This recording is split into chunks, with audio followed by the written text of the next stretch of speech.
Hey, welcome to Joey's Hi-Fi Shop. We're at it again. I'm here with Will Connor, and we're going to be talking about music.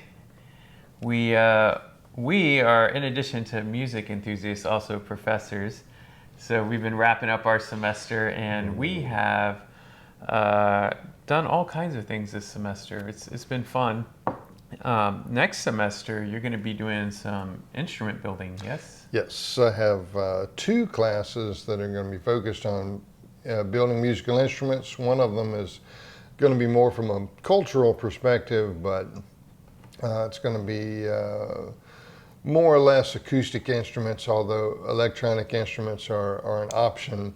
But it's focused on how musical instrument construction is related to the culture of the community that builds and plays those instruments. And so that's one class that's going to be fun. And then I've got an electronic music composition class, but the theme of that class is you have to build something to use for your compositions. So there'll be lots of circuitry going on. We'll be building Atari consoles, and we'll be building negative avalanching transistor oscillators and ring modulators and all kinds of small little things that students can learn but still personalize and then use those in their performances and compositions. Yeah, and that's one thing about music that has been fun over the past 20, 30 years, really I guess 40, is the commercialization of analog and digital synth work. One of the things that has always interested me there is kind of these like DIY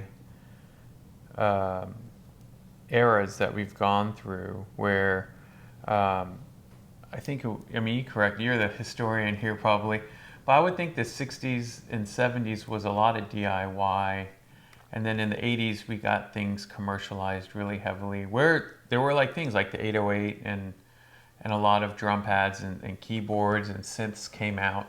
Right. And then in the 2000s people started kind of hacking a little bit more again, but this time it was this like blasphemous digital hacking where they were like, creating open source programs and hardware devices that let you not just create circuits, but like get to use other people's circuits openly. True. In True. different cultures. That Yeah, that's all correct. I would say radio hacking was 40s and 50s because that would have been post-war surplus access, and people then got excited about ham radios and AM radios, and they found out it was pretty easy to sit around and noodle with those, so that became quite a hobbyist wave. And then, like you said, in the 60s, then you had the advent of people making synthesizers, even encouraging the DIY scene by people like Serge. Serge synthesizers were literally called the people synthesizer.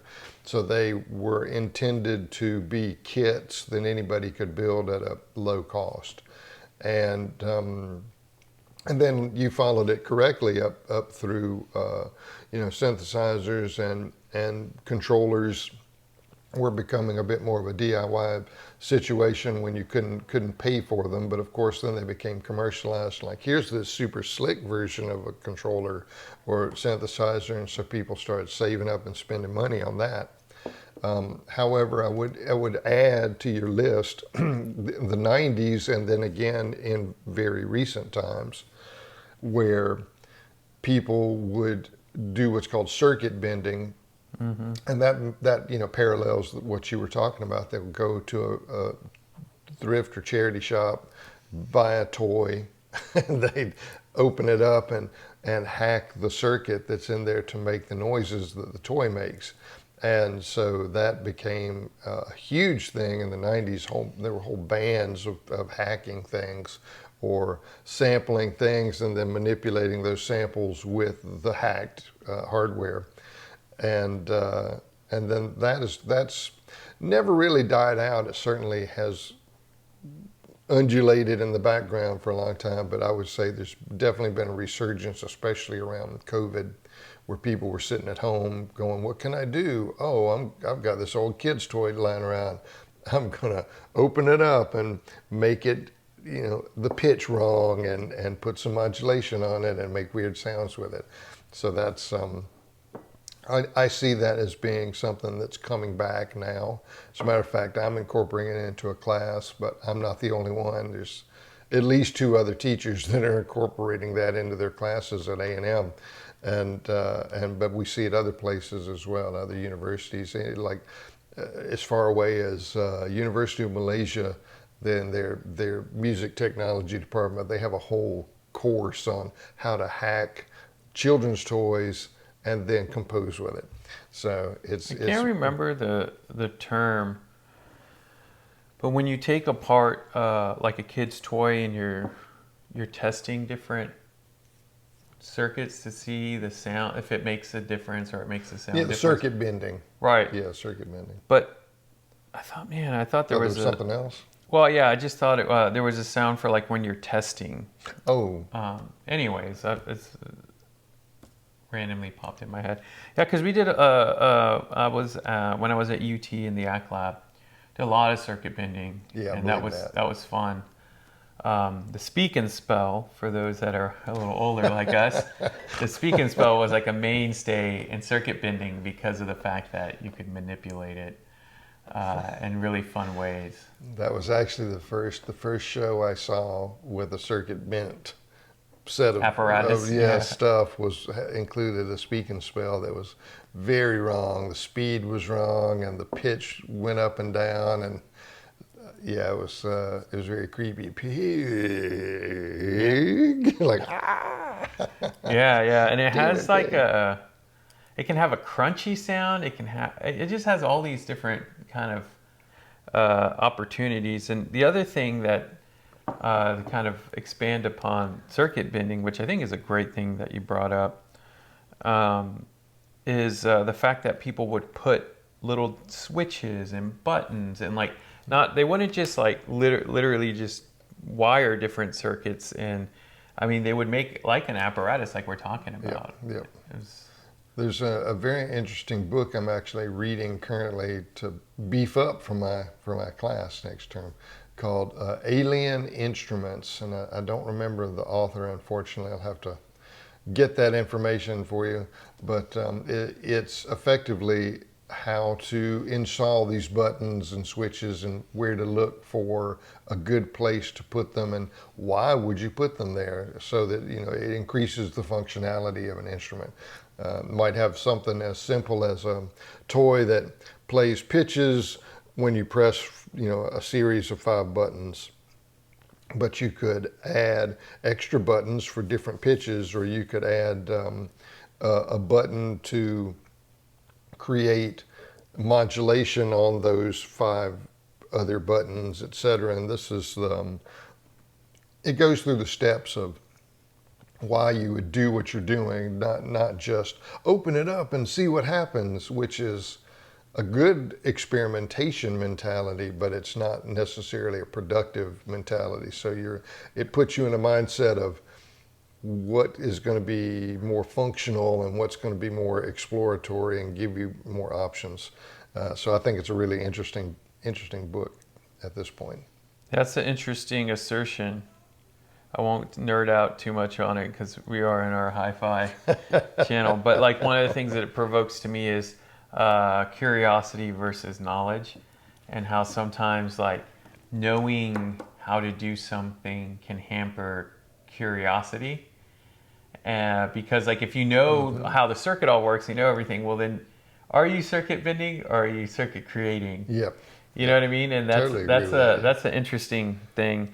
One of the things I wrote down here, because some people might be going, well, where do these, okay, so you make these instruments, where does that get played? What genre of music is that? What, and the fun thing is that and I'll let you expand upon it, but they fall in a lot of different Oh places. yeah, it's all over the place. It's all over the place. One of my favorite circuit bending artists, who full disclosure is also a friend. It's a guy whose stage name is Cementimental, and he not only builds lots of his own circuitry, but he also makes lots of accoutrement for performance art. So he'll build these big crazy masks that light up, and he'll have a table full of toys, and they all look completely demented, and he acts accordingly. He performs as this almost like a mad scientist, doing a ritual that's great.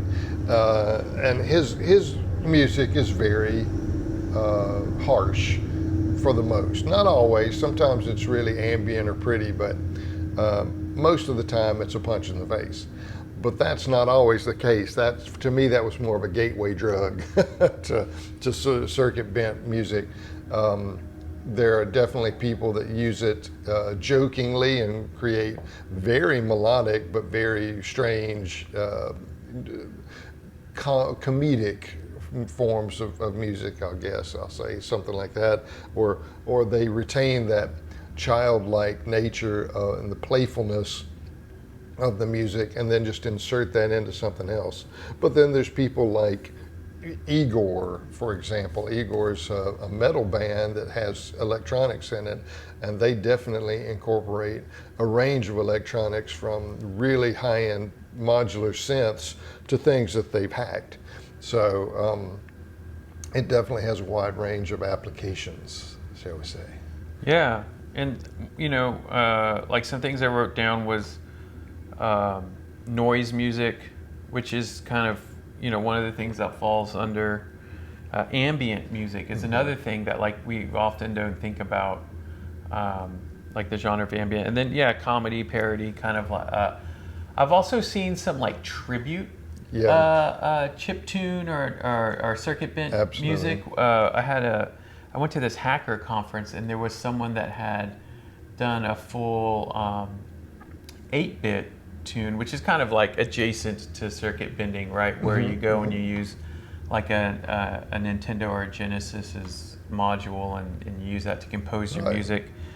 I guess those are like FM synthesized. I can't remember what they're called, but the processors. Yeah, the thing with those is that they have a limited amount of wave shaping to give it. You're limited to the certain types of tones that the synthesis produces, and but you can still do all the mathematical composition that you want. So it ends up being very, on point in rhythm, and you only get 5 or 8 notes out of it, and you can really make it recognizable as a melody that but it has no doesn't have the timbre that you would expect, or the smoothness, or it's very rigid. So But yeah, he like did a cover album, and I was like, wow, that's really interesting, because like I said, there was like this, it's an interesting culture in the sense that it does range all the way from people like literally doing circuits, and then people repurposing devices like toys, or even like I was talking about, all the way from the Atari into I think the PlayStation, all the way like in that era, from that 20 years, a lot of people did music composition based off of those systems, which, I mean, in gaming, they were composers that were like doing this professionally, but then there were people that literally came in and were doing it as an amateur. And as a nostalgia. Like later it's wow, do you remember that one game that had the really limited melodic material? Let's reinvent that kind of a thing. When I was at the annual electronic student music composition conference last year in Louisiana, there was somebody who for their entry into the conference presentations had a whole series of sea shanties that were chiptune. So it's it's like, and they even had a very low bit, high pixelized boat floating by as the imagery, shooting cannons, but it was all very 1990s game looking. So yeah, it Wow, was pretty good. that's crazy. Like, I love that we can get so niche on this channel. It's my channel. We do what we want. Yeah. But but I think this is important because we're always, I mean, we can talk about all the hits. We can talk about Led Zeppelin, and we can talk about Nirvana, and we can talk about, I don't know, Hosier today, or whoever people are listening to. But the spaces where music kind of meets culture and meets creation, like creativity, not from a composition side, but from the instruments and the culture around it, to me has always been an interesting space. And I really think the synth world that you've reintroduced and introduced me to over the past 3 years that we've been hanging out. I guess we're going on 3 years, 2 years, 3 years, Three. something like I'm that. coming up Three. on three. Yeah. Has been really eye-opening, and that's why I not only brought it up, but have had us dive into it for this episode because, I would love to make some instruments with you at some point, and especially some electronica instruments. Well, that brings me to my next thought, Yeah. which is you rightly separated analog and digital, because once you get to digital, then you have the option to program Arduinos or build things with a telephone part, or there's so many options that you have, and there's a combination of the software involved and the IC circuits involved, and it still takes it still gives you a wide range of creativity for sure. But there is one thing that's different between that and the analog version, and I think that's in some cases why the analog version of approaching these projects is attractive to certain people, and that's because it's hands-on. You don't have to have any programming. There's no computer. You skip you cut out that software element of it completely. You have physical things in front of you, and it's all hands-on. And the other thing is, there is obviously some risk if you're doing something with higher voltages, but it's easier to do something without having a background. You can jump right in with a small amount of information and build.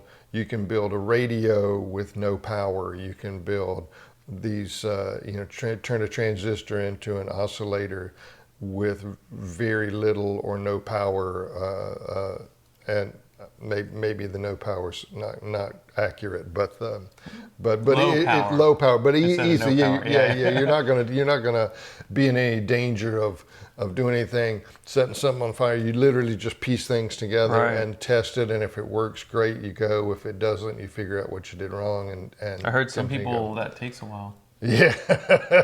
Will was telling me about a circuit he was building that was Yeah. like 7 hours deep into debugging it. So. Yeah. It can be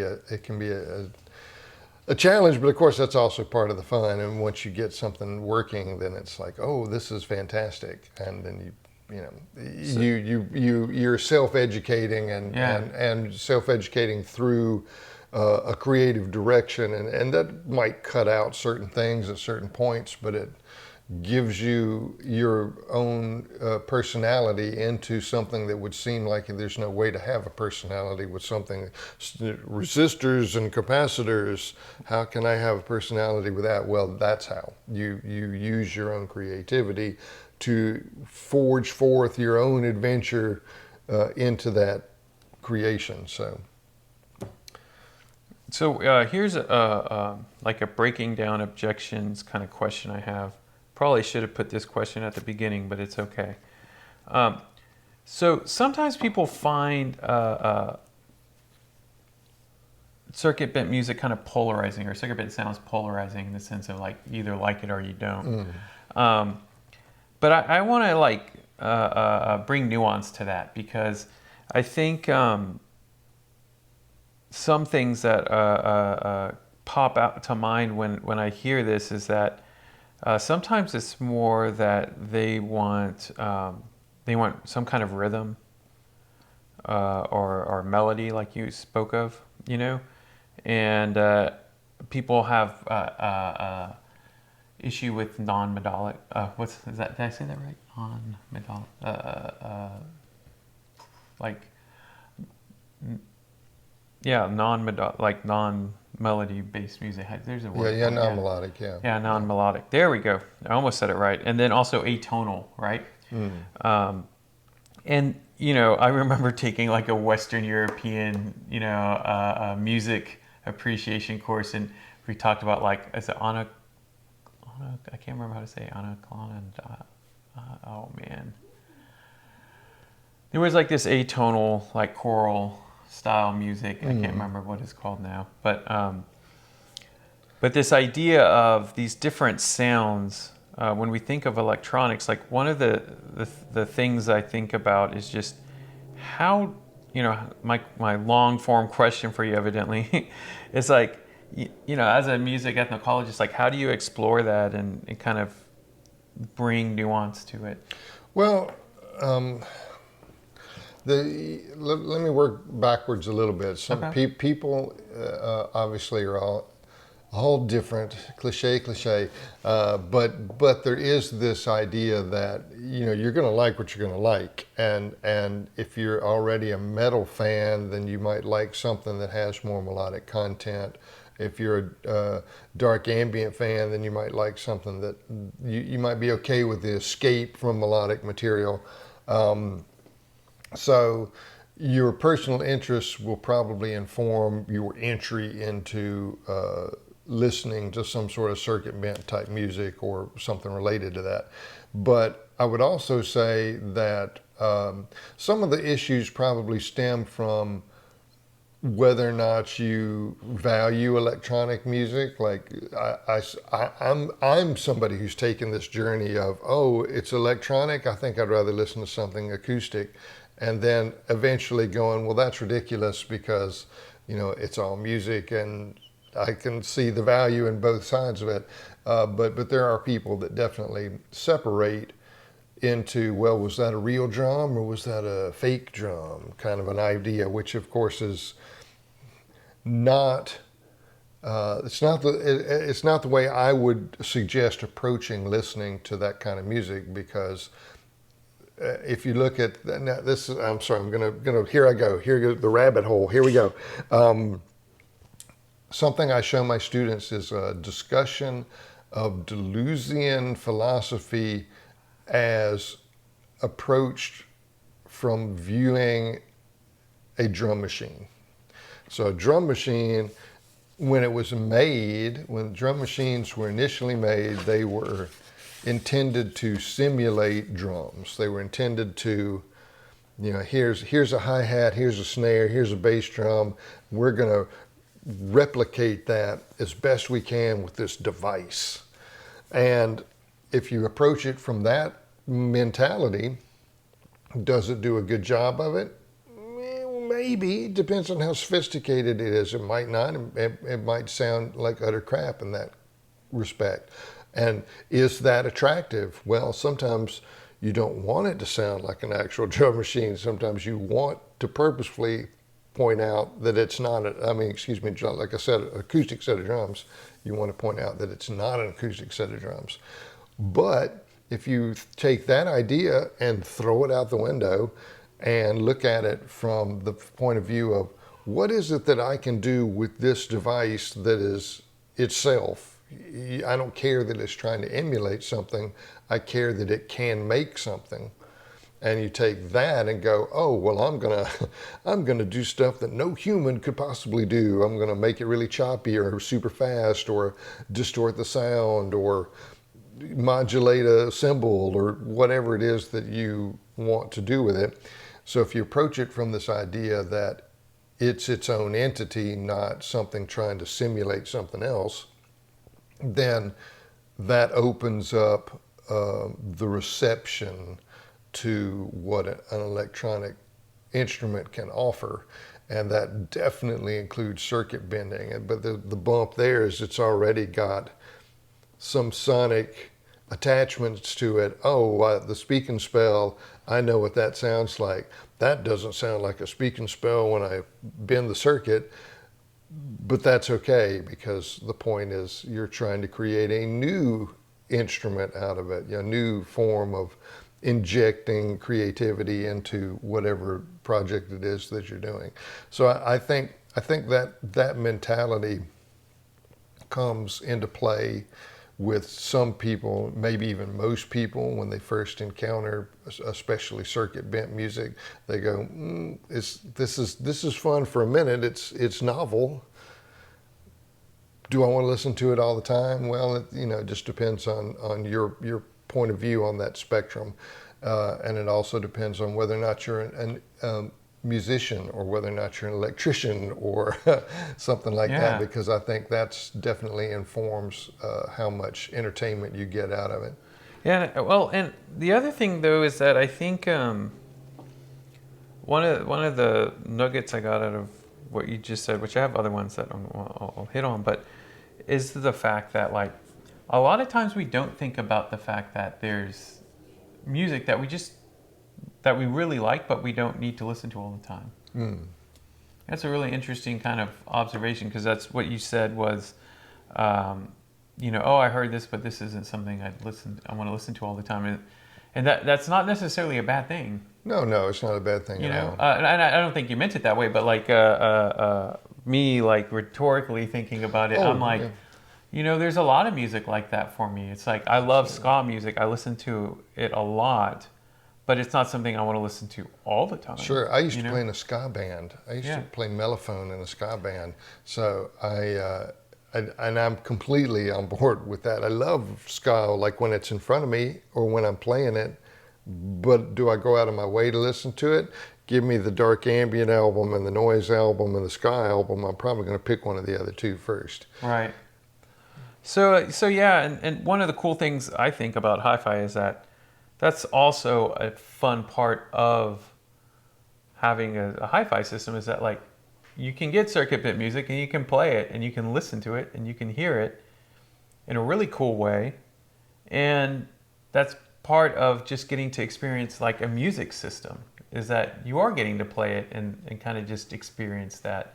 Just like any other genre. I mean, there's a lot of times, like an analogous genre to me is like jazz. Yeah, right? no, it is. Yeah. Yeah, it's you can go riff on that if you want. Oh, well, yeah. I mean, I think there's one thing I would say across the board, but it definitely fits into both jazz as a genre, because jazz as a genre is massive, right? And so noise music, strangely, is also wide in scope.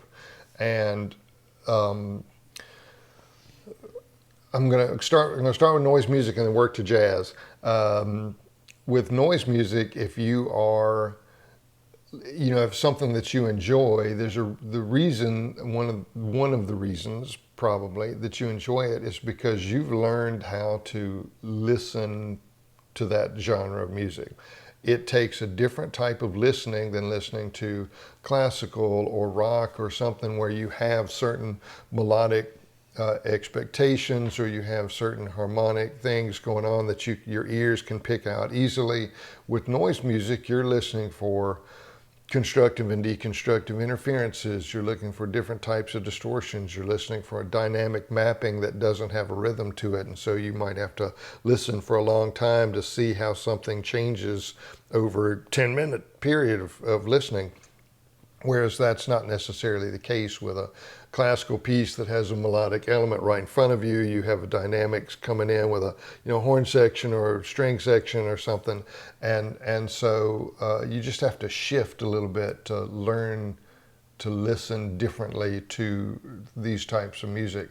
And I think jazz covers the full range of that. I think jazz has it's very melodic, big band type stuff or even bebop type stuff, and then you get to material that's more avant-garde classical with jazz instruments like Anthony Braxton or somebody like that, and you have both things coming in, and then you end up over here with Derek Bailey and Han Benick and people that just go off the rails on purpose because they're trying to present material that forces you to listen differently. And so it falls into that noisy category where you have to go, oh, there's no rhythm here, or there's no melodic element here. There's different types of ways of building the compositional form and different types of ways that the instruments interact with each other, and different mentalities going through the player's head that you can appreciate or run away from.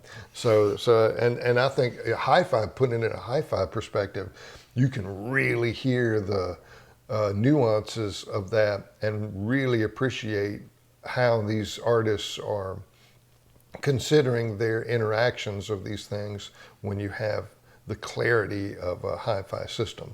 So when people poo-poo that I used to listen to noise music on these hi-fi systems, some B&O linear tracking, blah, blah, or something, and my ribbon tweeters and stuff.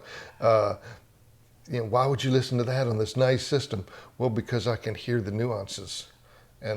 So I definitely invite people that have a high-end system to pick something they think they might like, experimental audio research, or some band that crosses over into melodic and noise at different places, and give them a shot on a high-end stereo. Yeah. That's definitely something that I've always found was when I was listening to Kraftwerk, that's something that a lot of times is both melodic, but also sometimes just has some ambiance to it. Not often. Well, but the first couple of albums, definitely. Yeah. Yeah, 100%. And of course, the first couple of albums are recorded like live in a studio, and there's less electronics involved, and there's the taping system is different.